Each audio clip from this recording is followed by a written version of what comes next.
comment faire une animation sur rail de caméra dans Blender qui en plus va être cyclique, va boucler, va toujours regarder un sujet.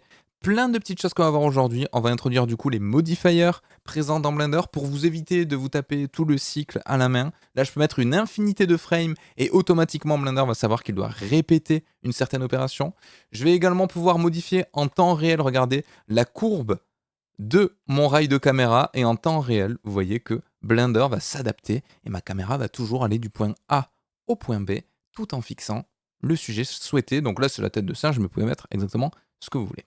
Donc on va faire tout ça ensemble, pas à pas, dans Blender comme d'habitude. La scène sera présente sur Tipeee pour ceux qui soutiennent la chaîne. Merci beaucoup aux différents tipeurs, c'est extrêmement gentil à vous et vous aurez accès à la scène si jamais vous souhaitez un petit peu fouiller. Mais pour ceux qui n'ont pas tout ça, ne vous inquiétez pas, on va faire pas à pas toute la scène. Donc je vais tout supprimer, comme ça je suis sûr qu'il n'y a pas d'opérations par défaut qui ont été mises dans la scène 3D. Vous allez tout voir avec moi de A à Z. Donc je vais faire Shift A. Je vais rajouter un premier mesh qui est en monkey. Je vais le déplacer, je vais le mettre juste ici. CTRL 3 pour l'adoucir, clic droit Shade Smooth. On en a quelque chose de clean. Donc maintenant, je vais créer mon caméra et mon rail. Donc deux choses à faire, ma caméra et mon rail, pardon. Donc je fais Shift A. Pareil, je rajoute une caméra. Alors par défaut, Blender le fait par rapport à l'alignement de ma vue. Il fait un truc un petit peu bizarre. Donc Alt G, Alt R pour tout reset. Comme ça, vous êtes sûr d'avoir une caméra qui est clean. Alors elle va pointer vers le bas par défaut, c'est pas très grave. On va modifier tout ça. Et avec Shift A, je vais rajouter également une curve de type Bézier qui ressemble à ceci. Alors, je vais faire une rotation avec RX90. J'augmente un petit peu ces transformations avec S, sans scale. Je vais faire CTRL A, All Transform. Et très important, vous voyez, par défaut, on n'a pas assez de subdivision, donc on va avoir un effet crénelé quand on va faire l'animation. Si je veux quelque chose d'extrêmement smooth, extrêmement lisse, je peux cliquer ici sur Data. Je vais passer par exemple en 36 et j'aurai quelque chose qui est beaucoup mieux. Donc là, on a deux choses à faire. Première chose, je veux que ma caméra se balade sur le rail du point A au point B et rebondisse entre guillemets de chaque côté de manière infinie. Quand je dis de manière infinie, vous allez avoir besoin d'indiquer uniquement le départ, l'arrivée, et Blender automatiquement il va faire ce qu'on appelle une sorte de ping-pong pour répéter de manière cyclique cette animation. Alors comment ça marche? Je vais sélectionner ma caméra. Je vais aller ici dans les constraints. Donc on ne les a pas encore vus, mais les contraintes, c'est quoi? C'est quelque chose qui va permettre de rajouter, comme le nom l'indique, des limitations, des contraintes à un objet. Lui dire, typiquement pour une caméra, tu me suis un path, tu me suis une courbe que je t'indique. Donc je vais cliquer dessus et je vais chercher quelque chose qui s'appelle follow path, qui est, je vous indique juste à droite ici, et je vais sélectionner ma target qui est ma courbe de Bézier. Et là, ce qui est assez intéressant, c'est que j'ai cette valeur-là, offset. Alors, en fonction de la manière dont est orienté votre curve ou votre caméra, vous allez devoir passer dans le positif ou dans le négatif. Moi, vous voyez, je dois aller de 0 à moins 100. Ça peut paraître contre-intuitif, mais il considère que le parcours se fait en négatif plutôt qu'en positif. Si vous dépassez dans l'autre sens, vous voyez qu'il va faire une projection basée sur la dernière tangente, donc la normale, de ma courbe. Mais bon, là, c'est très bien. Je sais que moi, je dois aller de 0 à moins 100 pour parcourir toute ma curve. C'est les deux seuls frames que je vais devoir indiquer à Blender, après il va s'occuper de tout. Alors, je vous rappelle, suite de la vidéo précédente, comment on rajoute une keyframe sur une valeur. Donc je vais aller par exemple à la frame 1, je vais survoler mon offset, j'appuie sur I. Je vais aller par exemple à la frame 60, allez on va prendre un nombre un peu rond, je vais faire moins 100 et je vais appuyer sur I. Et là voilà ce qui se passe, Blender, il me fait bien une animation, c'est parfait, mais moi j'aimerais qu'elle se répète. Alors là, on va pas s'embêter. Je pourrais aller à la frame 120, retourner, appuyer sur I. C'est bien, mais c'est pas évolutif, ça marche pas bien. euh, c'est pas semi-procédural. Et surtout, il va y avoir des limitations sur des cas beaucoup plus complexes. Là, le cas est simple, mais sur des cas complexes, les modifiers sont ultra puissants. Je parle de modifiers. Vous connaissez certainement les modifiers de mesh qu'on a présents juste ici. On a également des modifiers d'animation. Donc ça, c'est assez intéressant à comprendre. Je vais aller dans Graph Editor. Là, j'ai bien l'interprétation de mon graphe. Si je veux un petit peu l'écraser en hauteur, je peux faire un CTRL-clic molette. Et vous voyez, ça me permet de faire une sorte de loop qui va redimensionner le X et le Y. Donc c'est parfait. Et là, je vais sélectionner mon animation, à savoir uniquement, donc là, normalement, on n'en a qu'une, le Offset Follow Path. Mais si jamais vous en avez plusieurs, il faut sélectionner ça. Je vais aller dans Modifier, Add Modifier. Et là, j'en ai plein. Le générateur, ça permet littéralement de faire un y égale f de x et vous mettez ce que vous voulez en valeur. Vous pouvez mettre une opération mathématique. Donc là, on aurait pu mettre une sinusoïde, par exemple. On a plusieurs possibilités. Mais sachant que moi, j'ai vraiment mis déjà 2 keyframes pour bien définir comment ça marche, je vais dire à Blender, ok, tu me fais un cycle. Par défaut, on est déçu. Si je fais un cycle et que j'appuie sur espace, regardez, il fait bien AB, et hop là, il revient, mais il fait pas le retour. Donc c'est pas ça. Donc je vais changer. No cycle, ça sert à rien. Si je mets repeat with offset, qu'est-ce qui se passe? Bah, ça me fait une sorte de répétition, mais à la suite qui marche pas. Si je fais repeat mirrored, ah, ça commence à être pas mal. Repeat mirror, il me fait bien quelque chose avec une animation qui rebondit. Donc là, on est parfait. On a également quelque chose qui s'appelle le before mode. Alors là, j'ai changé depuis le début le after. Pourquoi? Parce que c'est après ma clé qui est présente juste ici que je veux faire une répétition. Mais si je veux avoir quelque chose de clean, pour le before mode, je peux également me mettre en repeat mirror. Et vous voyez que peu importe avant ou après, je vais avoir quelque chose de cyclique mirror qui marche extrêmement bien. C'est quoi l'avantage de ça?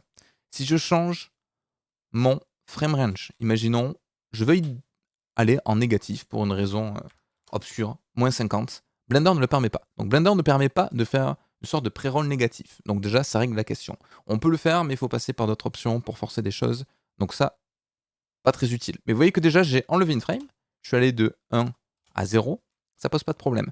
Surtout, ce qui va être intéressant, c'est d'augmenter le range après. Imaginons que je vais y aller jusqu'à la frame 500. Pas de problème. Blender m'a fait une répétition à l'infini. Là, je peux zoomer, déplacer autant que je veux. En infini, Blender, il va me changer ça. L'avantage également, vu que c'est un modifier qui se rajoute par-dessus, je peux prendre cette clé, je peux la déplacer, et en temps réel, vous voyez que le cycle va correspondre à ce que je veux. Donc je pourrais appuyer sur espace, et potentiellement changer la période, pour avoir quelque chose plus ou moins lent, quelque chose beaucoup plus rapide sur mon aller-retour. On va dire quelque chose qui ressemble à ça. Ça, c'est correct. Donc vu qu'il va prendre la portion sur laquelle on a mis des keyframes pour le projeter avant et après selon l'infini, si je modifie ça en temps réel, tout va fonctionner. C'est ça qui est vraiment cool. Je peux changer ici également, avec Scale, le type de rebond. Donc je pourrais très bien avoir une caméra, vous voyez, qui arrive au bout, bam, qui rebondit et qui adoucit de l'autre côté. Donc on va garder quelque chose qui ressemble à ça par exemple. Je pourrais faire pareil sur la partie d'en haut. Donc avoir quelque chose qui par exemple ressemble à ceci. Là j'aurais vraiment un rebond ultra intense. Imaginons que je veuille quelque chose qui justement ressemble à ça. On va faire exprès de le garder. Donc là, on est pas mal.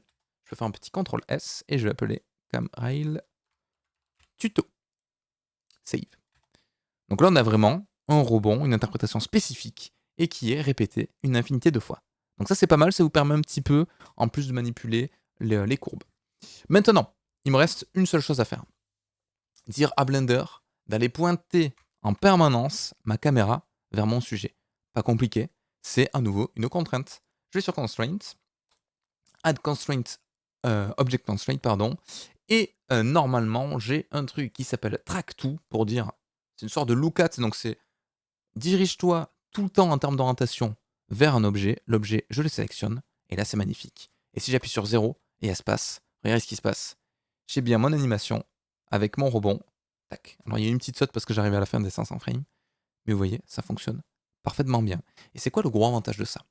Le gros avantage, c'est que si je duplique par exemple ma vue, donc j'ai ma caméra à droite, là je passe en vue 3D, je vais pouvoir en temps réel éditer tout ce que je souhaite. Donc éditer déjà ceci, comme on a vu juste avant, donc je pourrais reprendre cette partie-là, faire une sorte de rebond différent, faire quelque chose qui ressemble à ça, faire pourquoi pas même une rotation sur ma courbe si je veux avoir quelque chose de particulier. Mais ce qui est vraiment intéressant, c'est que je peux prendre ma courbe et éventuellement l'éloigner comme ceci, faire une rotation de ma courbe, et vous voyez que là j'aurai toujours mon rail avec ma caméra qui suit, mais qui va suivre du coup la nouvelle courbe. Et en temps réel, il va toujours s'adapter à ça. Donc ça, c'est quand même vachement intéressant.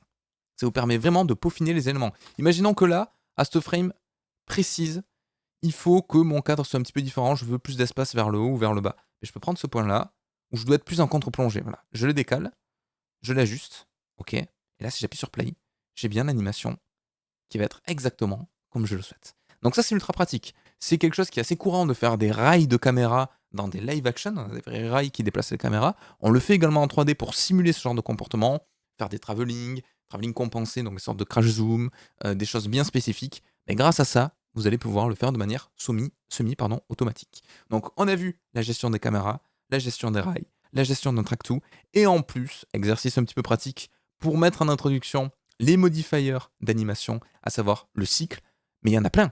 Donc là j'ai mis le cycle, mais je pourrais très bien mettre par-dessus un noise. Donc si j'enlève... Alors le noise, mauvais exemple. Mauvais exemple parce que je peux le mettre en add, on le verra pas forcément en fait. Là mon noise, vous voyez, il faudrait que je baisse peut-être le scale, que j'augmente un petit peu le strength. Vous voyez, ça va venir saccader un petit peu ma lecture. Donc là, c'est pas forcément un bon exemple, mais je pourrais mettre un noise sur ma tête de singe. On va faire ça. Ça aurait un petit peu plus de sens. Donc je prends ma tête de singe, j'appuie sur I, comme ça il verrouille les propriétés. Je vais faire un add modifier noise, et là si j'appuie sur espace, vous voyez ce qui se passe? J'ai bien ma tête de singe qui va subir une sorte de noise, et vu qu'on a le track to qui se fait sur ma caméra, ben on a forcément ma caméra qui vibre un petit peu. Donc je vais faire un noise sur un truc spécifique, par exemple uniquement le Z, comme s'il flottait un petit peu. Donc je vais faire K, location, je vais prendre uniquement mon Z, donc je vais masquer le XY, donc je prends mon Z, je fais un modifier de type noise. Par défaut, vous voyez, ça fait une vibration qui est très intense. Moi, je vais lui dire, je veux qu'un soit beaucoup plus étalé, donc je change mon scale, j'augmente un petit peu l'intensité, et voilà ce qui se passe. Donc, toujours trop. Vous voyez quelque chose qui flotte un petit peu comme ça, par exemple? Vous voyez, ça, c'est une opération automatique. C'est pour ça que ça s'appelle un noise, parce que littéralement, il me génère un noise sur ma curve. Donc, je peux avoir quelque chose qui est beaucoup plus intense. Donc, c'est vraiment à vous de voir. Et en temps réel, j'ai toujours ma caméra. Alors là, ça va vite devenir très épileptique, donc attention à ne pas vomir devant votre écran.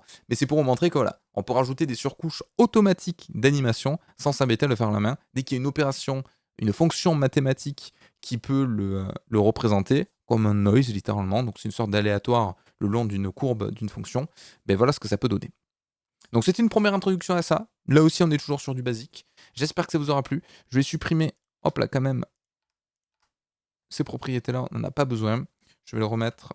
Je vais faire des CTRL-Z en fait. Je vais faire des CTRL-Z jusqu'à obtenir quelque chose sans... Ou alors, carrément, je supprime ça. Pour avoir quelque chose qui ressemble à ceci comme on avait au début. Je peux faire le CTRL-S. Comme ça, la scène sera à disposition pour les tipeurs. Merci à tous d'avoir suivi cette vidéo. J'espère que vous avez appris des choses. N'hésitez pas si vous avez des questions, soit dans les commentaires, soit dans le Discord. J'avoue que Discord est quand même plus approprié à ça. Les échanges sont plus sympas, plus interactifs. Également, si vous cherchez de l'interactivité un petit peu plus temps réel, n'hésitez pas, j'ai ma chaîne Twitch qui est présente juste ici, twitch.tv/MichaelTV. Je suis en live régulièrement la semaine, on fait plein de débats et tout, on joue à des jeux, on va peut-être même commencer à faire de l'Unreal Engine pour faire notre propre jeu vidéo, avec peut-être des intervenants. Les dimanches soirs, on fait de la 3D, principalement du Blender. Je réponds souvent aux questions en direct. Si ça vous intéresse, n'hésitez pas à venir faire un petit coucou, c'est totalement gratuit. J'espère que ça vous aura plu et je vous dis à la prochaine. Tout de suite, le nom des personnes qui soutiennent sur Tipeee. Merci à tous et à la prochaine. Ciao tout le monde. Bon Blender et bon apprentissage.